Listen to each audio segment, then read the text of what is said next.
This story is titled, My Adopted Brother Slept with My Fiancé Before the Wedding. She was never yours to begin with. He smirked. I made sure he has nothing left. Hey everyone, before we jump into today's video, I need your help. We've noticed the channel is losing some traction, and subscribing is one of the best ways you can support us. It's quick, free, and it helps us keep bringing you awesome content. Your support means the world. Let's keep this channel growing together. Thanks so much. Now, let's start the video. So I'm sitting here at 3 a.m. with bloody knuckles, barely holding it together. Figured I'd write this down while I'm still processing this. Maybe it'll help someone spot the red flags. I missed some background. I have an adopted brother. I'll call him Alex, who has always been the golden child in our fam. My parents brought him home when I was 4, and from day one it was like they built something with this kid, while I was just an afterthought, the backup quarterback. Maybe it was some kind of overcompensation, like they had to prove they loved him just as much, maybe more. More because he wasn't theirs, by blood. Every birthday, every Christmas, every time we were in the same room, it always felt like they were going the extra mile for him. Meanwhile, I was just there, their biological kid, the one who didn't need the special treatment. And Alex was the charming one, got straight A's, without even trying, captain of whatever sports team he felt like joining that semester. Meanwhile, I was just the regular bio kid they already had. Don't get me wrong, my parents fed and clothed me and all that, but there was always this vibe where Alex could do no wrong and I was just supposed to suck it up. My dad missed my high school graduation because Alex had a tennis tournament the same day. That kind of was normal. Fast forward to now, I'm 32, male, he's 30. Alex works at this fancy investment firm, drives a Tesla, has that downtown penthouse with the glass walls. I always wondered if part of him felt like he had something to prove, like being adopted meant he had to outshine me at everything just to secure his place. Maybe he thought being the better son would erase the fact that he wasn't there a real son. If that was the case, he sure as hell succeeded, because I busted my ass to become a firefighter, made lieutenant last year. Youngest in my district, I love my job, literally save lives, but to my parents, still doesn't compare to Alex's Wall Street. I'm not making surprise trip to Italy, money like Golden Boy. Then I met Mia. Guys, she's smart, hot as hell, funny, and for once someone who saw me not as Alex's brother but as Jake. She's a graphic designer, has this awesome sleeve tattoo of geometric shapes that still somehow looks classy. We dated for 3 years. And when I proposed, she said yes without even hesitating. Now, here's where it gets up. My parents, of course, insisted Alex help with the wedding planning. He's got connections. Jake, he knows the right people. Mia thought it was great too. Who wouldn't want a fancy wedding at half price? So Alex volunteered to handle the hotel arrangements for the wedding party and stuff. You've got enough on your plate with your work schedule, bro. Let me take care of it, he said, showing me screenshots of the bookings on his phone. Always the helpful one, always there like a snake waiting to strike. So there I was in the rehearsal dinner. Nothing seemed off until I realized I hadn't seen Mia for like an hour. She texted saying she was feeling overwhelmed and needed some air. I figured it was just normal bride jitters or whatever, tried calling, but straight to voicemail. Then I noticed Alex was gone too. Probably went to grab more ice, someone said. But his car wasn't in the parking lot. Something in my gut felt wrong. Like when you walk into a room that's too quiet on a fire call. I opened Instagram to message Mia when I saw she'd posted a story for like a second before deleting it. But I caught the hotel room number in the background. Different from ours. Room 312. Here's the thing about being with someone for 3 years. You know their passcode. Mia never changed hers. Her sister's birthday. I checked her recent text with Alex, lots of wedding planning stuff, but then more personal. Flirty. Can't wait to see you tonight. Kind of texts. I took the elevator up to 312 and used the spare key card Alex had given me in case of emergency. The irony. The hallway was dead quiet, except for my footsteps and some ice machine humming in the distance. My hands were shaking so bad I almost dropped the key card. The door beeped green. They didn't even hear me come in at first. Didn't yell. Didn't slam the door, just stood there taking it all in my mind, raced on. What I should do at this shitty moment, I did the first thing that came to mind, taking pictures on my phone evidence. That's when Alex noticed me. This didn't jump or try to cover up. He just smirked, actually. Smirked. She was never yours to begin with, he said, reaching for his phone. Want to see the messages, how long this has been going on, how she comes to me every time you're working those 24-hour shifts. Mia was crying as if she's doing it involuntarily. Jake, please, I can explain. It's not what I exhaled slowly. Rolling my shoulders. That was the moment he sealed his face, not when he took from me. Because looking at Mia now, she wasn't even worth stealing. Not when he crawled into bed with my fiancé. Not when he spent years leeching off everything that should have been mine. Like, he was entitled to it. It was right now when he thought he won, when he decided to gloat. I smiled a cold, knowing you're about to regret everything, kind of smile. Yeah, I said, stepping forward, and you were never built to keep it. Then I swung and caught him with a right hook that connected with his jaw. He stumbled back, surprised that his usually calm brother had finally snapped. We crashed into the hotel desk, knocking over lamps. The TV Mia was screaming for us to stop. Alex got in a couple shots, but he didn't stand a chance against someone who carries people out of burning buildings for a living. I tackled him into the bathroom door, splintering it. You take everything? I barked, driving my fist into his smug face again, and for what? I let out a sharp laugh, shoving him back like the worthless parasite he was. You didn't steal anything. Alex, you just took out my trash. He staggered, barely staying on his feet, finally realizing he was never built to go toe-to-toe with a man who actually earned what he had. The hotel security finally pulled us apart. My knuckles were bleeding. Alex's eye was already swelling shut. His lips split as they dragged me out. I looked at Mia, who was clutching the sheets around her, like they could somehow protect her from the mess she made keep the ring. I said, my voice weirdly calm. It's fake anyway. It was fake, but watching her face fall was worth the lie. I sat in my truck in the hotel parking lot. I called and canceled the venue. I also called my crew chief to see if I could pick up extra shifts next week, anything to keep busy, after sitting in my truck for like an hour. That night I finally decided to call my parents back just to let them know the wedding was off. Simple, direct. But before I could even finish my sentence, my mom cut me off. Alex already called us. How could you? Jake, attacking your brother like that. We raised you better. Of course, he called them first classic Alex. Move, always controlling the narrative. Did he mention he was my fiancé? I shouted into the phone. Yeah, not my proudest moment, but I was still seeing red dead silence on the other end. Then my dad, there must be some misunderstanding. Alex said Mia came to him upset about having doubts, and he was just comforting her when you barged in and went crazy. Unbelievable, even with this. They were taking his side. The golden child could do no wrong, even when caught deep in my fiancé. Yeah, he was comforting her all right with his thing, my mom gasped. My dad told me I was being vulgar and irrational, and to come over tomorrow when I'd calmed down. I hung up. I sat there gripping my phone so hard my fingers ached.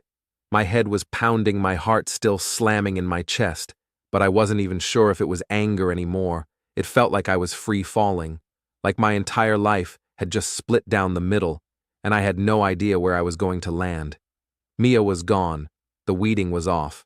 My parents predictably took Alex's side, and Alex was probably sitting somewhere smug, knowing he got away with it again. How long that question was eating at me. How long had this been going on? Was it just some spur-of-the-moment betrayal, or had I been a joke to them for months, years? Did he always have his sights on whatever was mine? And then another thought hit me, one that made my stomach turn, was MIA. The first I ran through every serious relationship I'd ever had, every girl I ever trusted, and a sick feeling crawled up my spine. Alex had always been charming, always the center of attention, and I never thought twice about it, until now. I needed to know. I scrolled through my contacts, found a number I hadn't used in years. Alex's ex, and hit call. She answered, "Who's this, Rebecca?" "It's Jake." A pause. "Then why are you calling me straight to the point?" "I need to ask you something about Alex." Rebecca scoffed. "No, you really don't. It's important." I forced the words out, my throat dry. I need to know when you two were together. Did he ever cheat on you?" That got another sharp laugh, but there was no humor in it. "You're calling me out of nowhere after 2 years to ask if Alex was faithful. I don't know what kind of mess you're in, but I'm not part of it. I have nothing to do with him anymore. It is your business."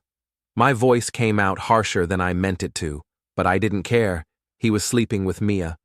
Silence, when Rebecca finally spoke. Again, her tone was clipped. "That's awful, but it's not my problem. You were with him for 3 years. I pushed you, just suddenly broke up. No explanation, was it? Because of something like this." Rebecca exhaled sharply, like she was trying to hold back something bitter. "Jake, I don't owe you anything. You should have figured out the kind of guy your brother is before he wrecked your life. Not after. I'm just trying to understand." I said, "I need to know if this is who he's always been." There was a long pause, then flatly, she said, "Move on," and she hung up. I stared at the screen, a wave of anger rolling through me. She knew something, I could feel it, but she wasn't willing to say it. Fine. I didn't need her. I still had a job to do. I shoved my phone in my pocket, turned the key in the ignition, and pulled out of the lot. I decided to go to first thing in the morning to my parents' house to show them exactly what their golden child had done the next morning. As I was about to head out again, my phone rang, and it was Rebecca. I picked up, bracing for another shutdown, but her voice was different. "Jake, I'm sorry about yesterday. I didn't know. I didn't say anything, just waited." She took a breath. "There's something you should know about Alex. Can we meet?" We agreed to meet at this 24-hour diner I go to sometimes after rough shifts. When I got there, Rebecca looked different than I remembered. She seemed more confident, but also kind of nervous. I wasn't going to say anything.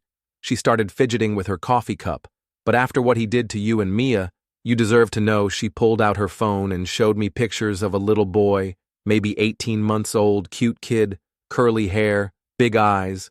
"This is Connor, your nephew." I stared at her, not understanding at first. Then it hit me like a ladder falling off the truck. Alex has a son. Why would he hide? That Rebecca laughed, but there was no humor in it, because he wanted nothing to do with him. When I told him I was pregnant, he said it would ruin his image and offered to pay for an abortion when I refused. He made me sign an NDA as part of a support agreement. I get monthly payments as long as I never tell anyone he's the father, especially not your parents. I looked closer at the photos. The kid had the same dimple on his right cheek that Alex has. Holy. "There's more," Rebecca said, scrolling through her phone, screenshots of conversations, emails where he talks about other women while we were together, including some from Mia that started 6 months ago. 6 months Mia and I were already engaged by, then we were looking at wedding venues. "Why are you showing me this?" Now I asked. "Because I'm tired of the lies, and because your family deserves to know what kind of person he really is."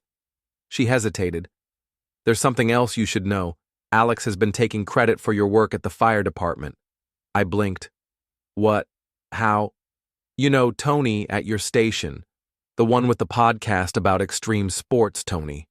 The guy who always seemed too interested in my ideas at shift meetings. Alex and Tony play racquetball together. Tony's been feeding Alex all your fire safety protocols and community out ideas. Alex has been presenting them to the city council as his own consulting work. That's how he landed that city contract last year with your shelter improvement plan. My head was spinning. The golden child had built his kingdom on lies, and I had the evidence to burn it all down. "What are you going to do?" Rebecca asked. I smiled, the kind of smile you get when you're about to hit back for the first time in your life. "I'm going to introduce my parents to their grandson." The next morning, I asked Rebecca if she'd be willing to come with me to my parents' house. She was nervous about breaking the NDA with Alex, But I had a workaround. What if I'm the one who tells them you're just there to confirm she thought about it? Then nodded. I think that works. So Sunday evening we showed up at my parents' suburban home, the same one where they have a trophy case dedicated to Alex's achievements, while my fire department commendations are stuffed in a drawer somewhere, when my mom opened the door and saw Rebecca. She looked confused. Rebecca, what a surprise. We haven't seen you since, well, it's been a while she's with me. Mom, I said, walking in. My dad was in his usual armchair watching golf. He looked up frowning when he saw my still bruised knuckles. Jake, if you've come to apologize to your brother, he's not here. I know that's why I came. Now there's something you both need to know. I motioned for Rebecca to sit. I pulled up the first photo of little Connor and handed my phone to my mom.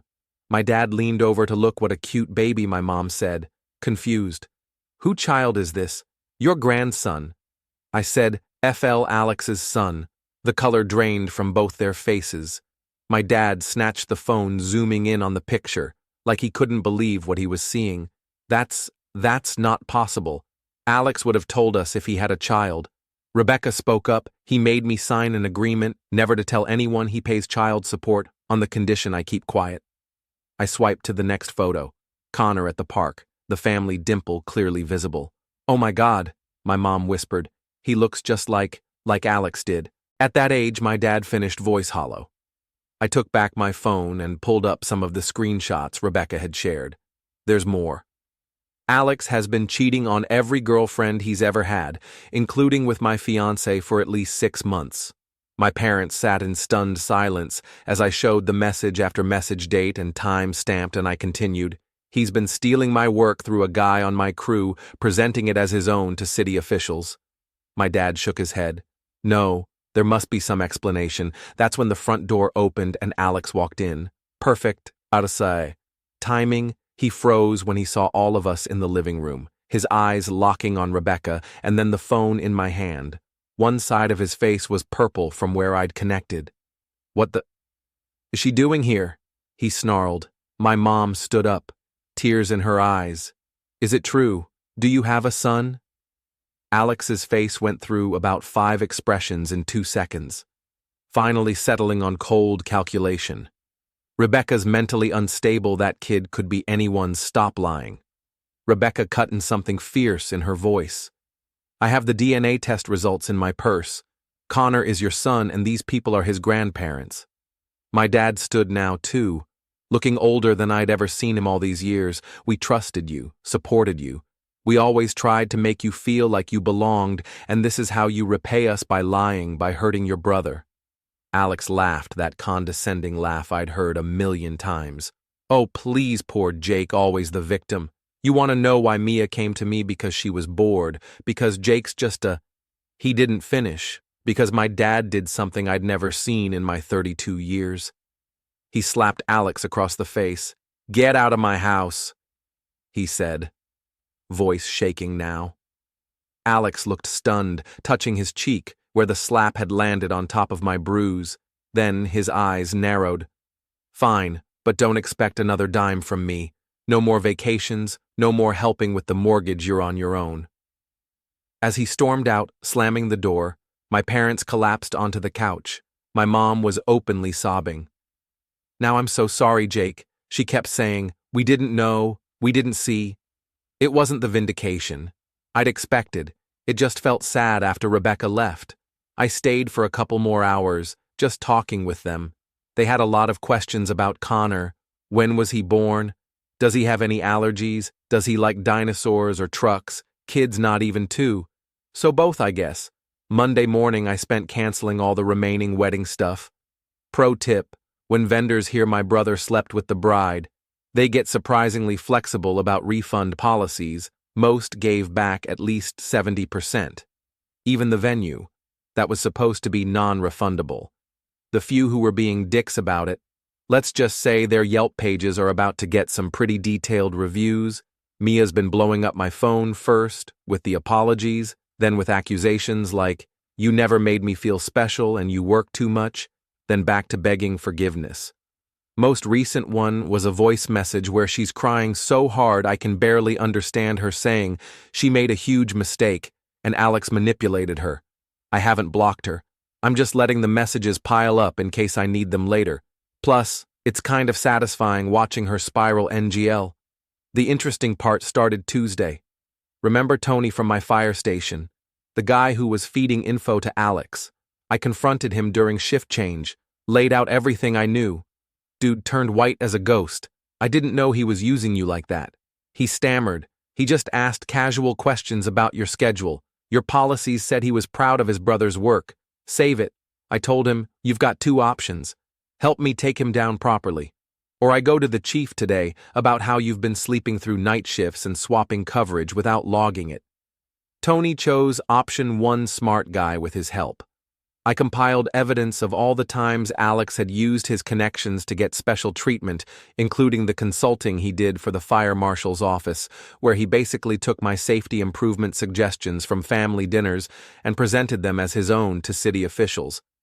I sent everything directly to the ethics committee at Alex's company, with timestamps showing these were my ideas, that predated Alex's innovations by months, included a nice little note about how he'd been billing the city for expert consulting on fire safety protocols developed by an actual Saurats firefighter. But I didn't stop there. Remember how Alex was so insistent on handling the hotel arrangements for the wedding? Turns out he put everything on the company card, the premium suites, the champagne, all of it filed as client entertainment expenses, the corporate fraud cherry on top of the intellectual property. Theft. Sunday, Wednesday morning.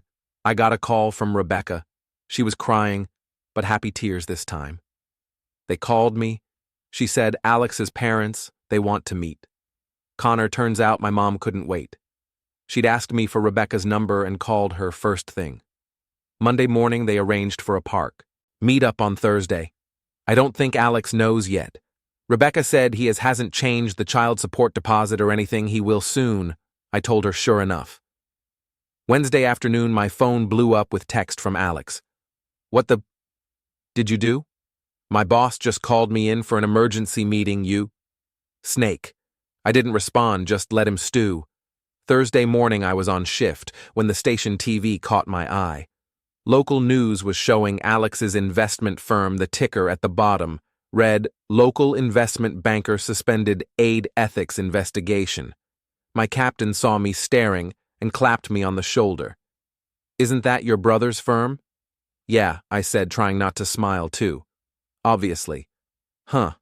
He said, world's full of Schachten, trying to cut corners, then he narrowed his eyes at me. You look way too happy about this. This have anything to do with your wedding getting cancelled. I just shrugged. Cap's a smart guy. He figured it out and laughed. Remind me never to piss you off. Lieutenant, that day, Mia showed up out of nowhere at the station.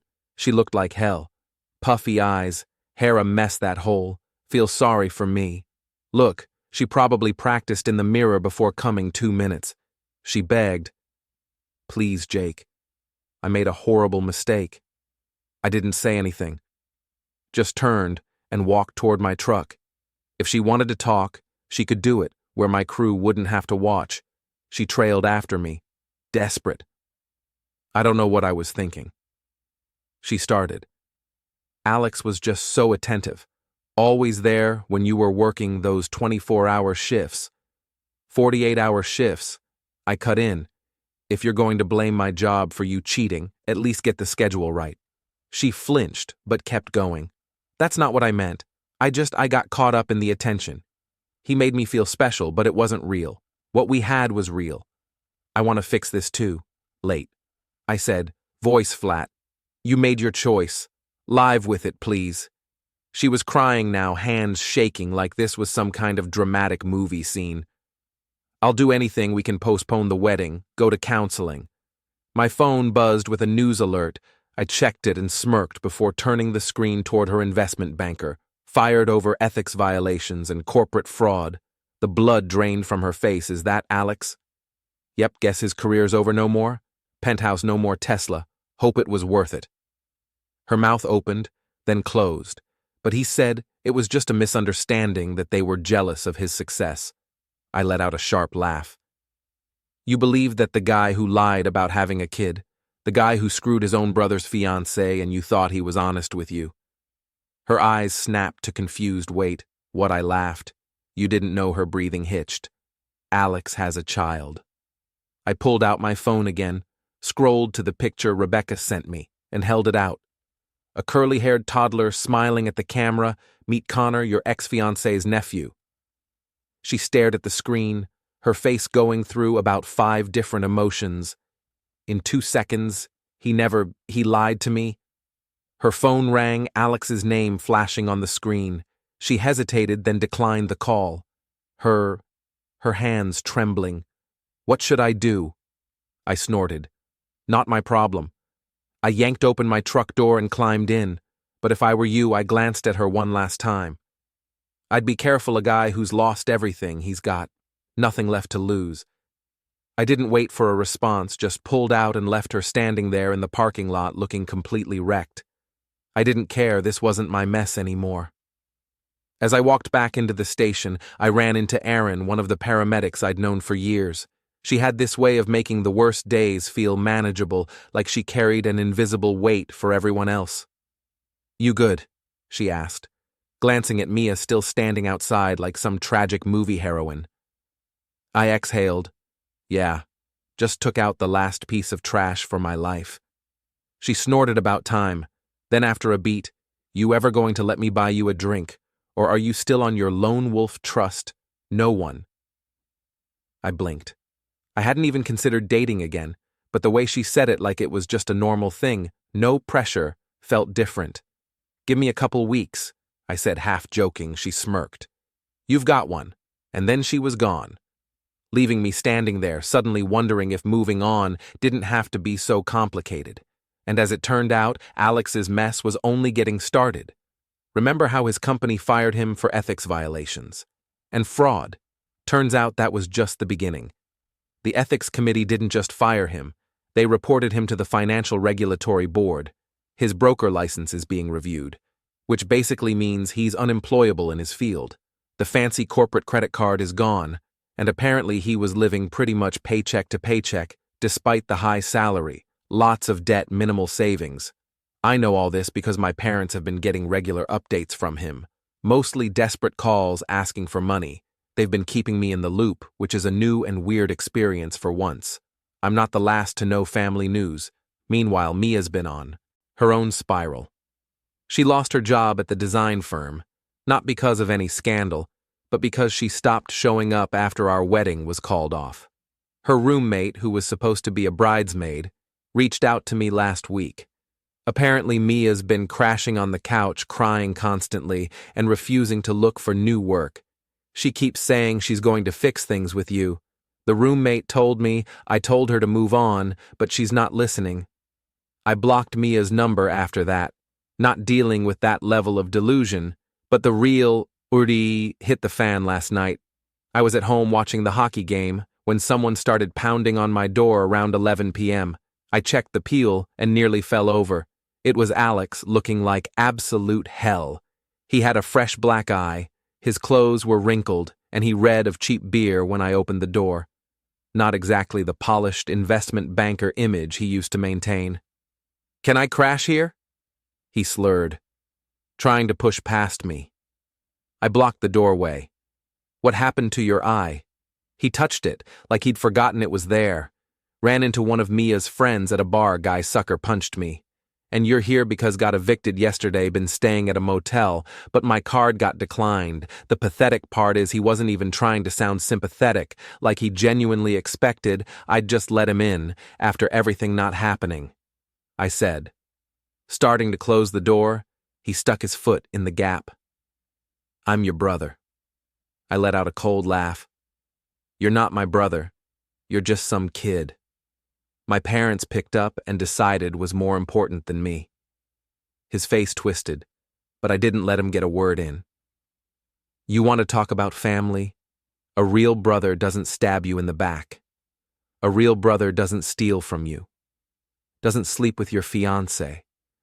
Doesn't make a career off your work. You're just a liar, a fraud, and now a homeless piece of..."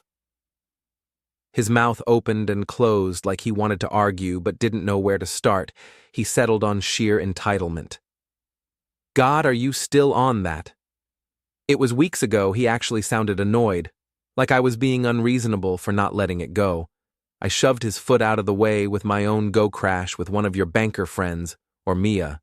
His face changed. Then Mia won't answer my calls. None of my friends will. And Dad hung up on me. I raised an eyebrow. Wow. It's almost like actions have consequences. That's when he switched tactics, his voice getting all soft and pitiful. I need help, Jake. I think I have a problem with substances. Christ, this guy always the victim.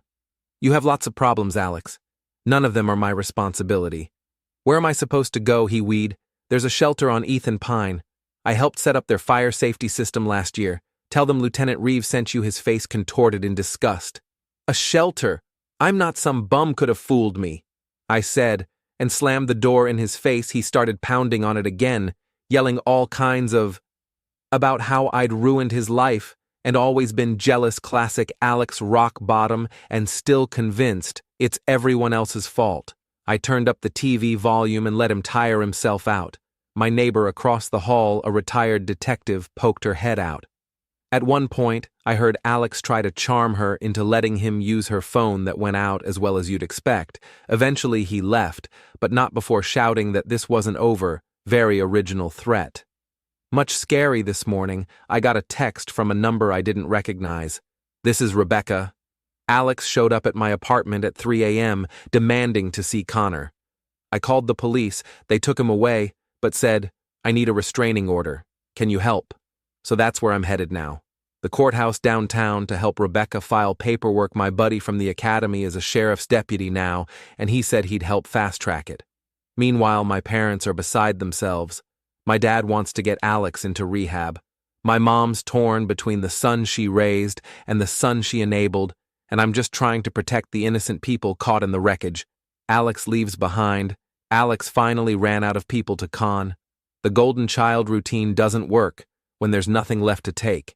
And while I'm not sitting here revving in his downfall, I'm not losing sleep over it either. He made his choices. He burned every bridge, took what wasn't his, and now he's standing in the ashes, wondering why no one's offering him a way out. Actions have consequences, and I'm making damn sure he feels every single one. Some lines you don't cross, sleeping with your brother's fiancé, that's at the top of the list, and I'm not going to lie. I felt kind of empty after reading that text from Rebecca, but a few minutes after I put my phone down, another text came in. Aaron. Hey, Lieutenant, your week's up, still want that drink? I smirked, shaking my head as I typed back. I owe you one. Don't. I 3 dots. Then, damn. Right. Friday at 7. Don't be late for the first time in a long time. I wasn't thinking about the past. I wasn't stewing over betrayals, canceled weddings, or family loyalty. That was never really there. I was just a guy making plans with someone who saw me for who I was, and maybe that was the best revenge of all. Thanks for coming along for the ride, guys.